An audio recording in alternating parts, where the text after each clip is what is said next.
Apple just finished their September event, and we saw new products like the iPhone 16, the Apple Watch Series 10, and all new AirPods updates. But you might be asking, where was that rumored iPad mini? Where are those rumored M4 Max? Well, let me tell ya, there's another Apple event coming soon, and if you're a Mac fan, it's gonna be even more exciting than this September event because we have some fresh new leaks and rumors about new M4 Macs, including a completely redesigned Mac Mini that no one saw coming. It might just make it the best desktop computer that Apple has ever made, and some other exciting products that didn't make its way into Apple's iPhone event. Now, you know, this whole week I've been covering the Apple event with lots of videos on all of my social media platforms.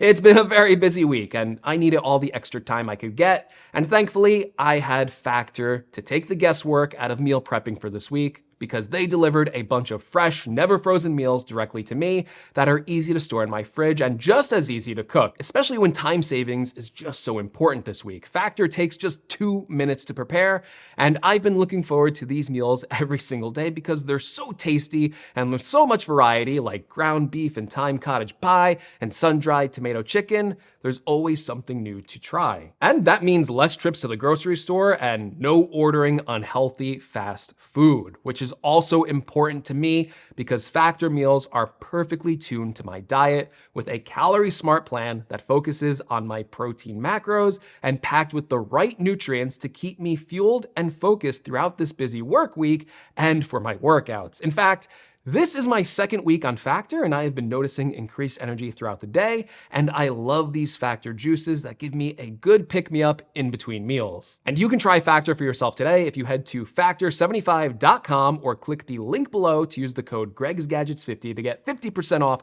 your first Factor box and 20% off your next month of orders. That's code GregsGadgets50 at factor75.com to get 50% off your first box plus 20% off your next month's orders. So thank you to Factor for helping me out this week and for sponsoring this video. All right, let's talk about these new M4 Macs and some other exciting products that may be at this Apple event. And that all starts with a new M4 MacBook Pro with 3 different models. I'm excited.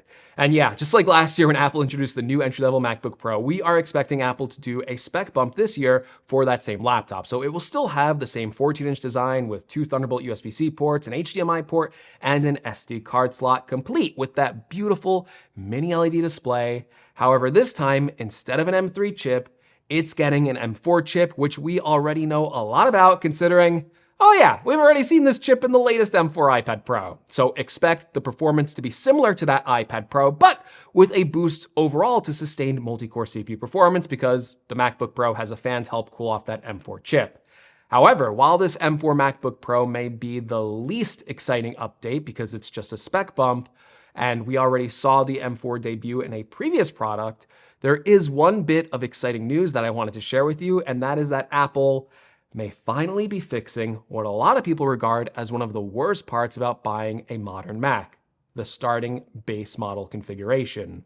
That's because of a report from Mark Gurman that says Apple is finally upgrading the starting memory for MacBooks with M4 chips, and that all the new M4 Macs will now start with 16 gigabytes of memory instead of 8 gigabytes. Whew. And boy, if that's true, well, I think it's time for a celebration, baby. Woohoo! 16 gigabytes on the MacBook Pro. We did it! We did it! Yeah, we did it! The script said to pull out a bottle of champagne, but I just had a water bottle. I guess, like, you know, we can have a nice sip of water.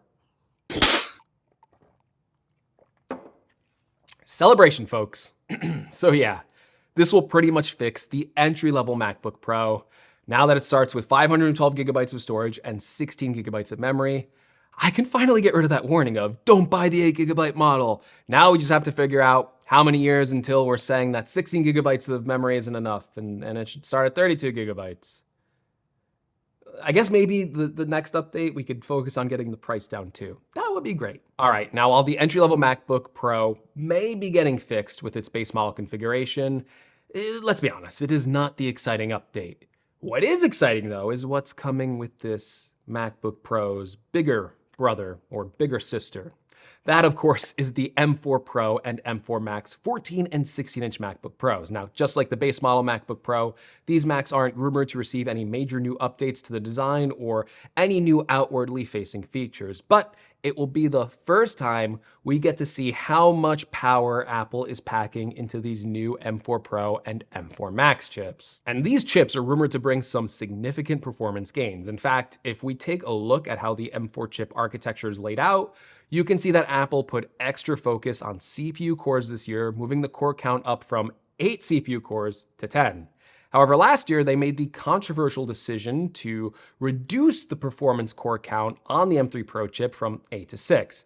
This year, however, I think there may be a chance, considering the 2 additional efficiency cores added onto the M4 chip, that could mean that the M4 Pro chip will feature a 12-core CPU design with 8 high-performance cores and 4 energy-efficient cores, which would give it a big boost in CPU performance compared to the previous M3 Pro model. As for the M4 Max, I suspect that the Max 16 CPU core count will be the same, with 12 high-performance cores and 4 energy-efficient cores.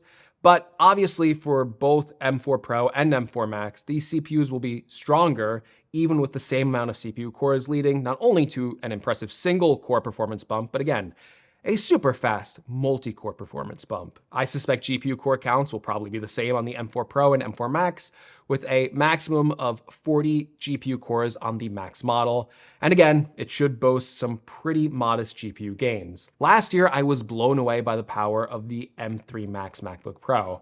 On many benchmarks and real-world tests, it was scoring above the M2 Ultra Max Studio. And in my review, I said it was a Mac Studio in a laptop form factor. And with Apple skipping the Mac Studio update this year, I have no doubt that the M4 Max is going to leapfrog that M2 Ultra chip completely, and it's going to make for a crazy powerful laptop.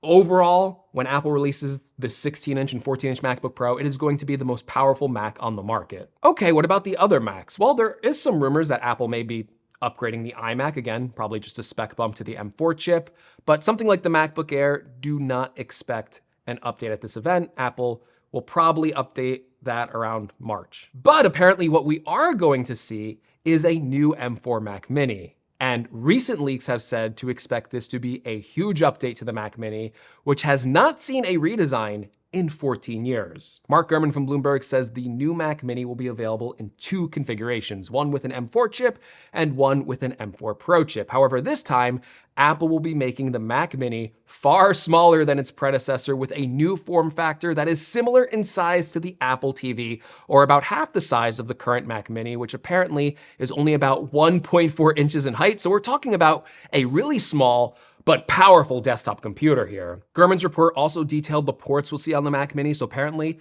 it's going to be 3 USB-C ports on the back of this device, with the power cable, an HDMI port, a 3.5mm jack for that base model. But then Gurman also said that the M4 Pro version of this Mac Mini will have 5 USB-C ports, and they will be adding 2 USB-C ports on the front of that Mac Mini. And the interesting thing here is that there is no more USB-A ports on this Mac Mini redesign. So this is kind of like, I think like the last Mac that had USB-A ports. Maybe the Mac Pro does as well. Does the Mac Studio have it? I think the Mac Studio might have it too. Shoot. Gurman goes on to further say that the new Mac Mini may even be cheaper to make, and it could feature a price cut if Apple decides to pass the savings onto the consumer.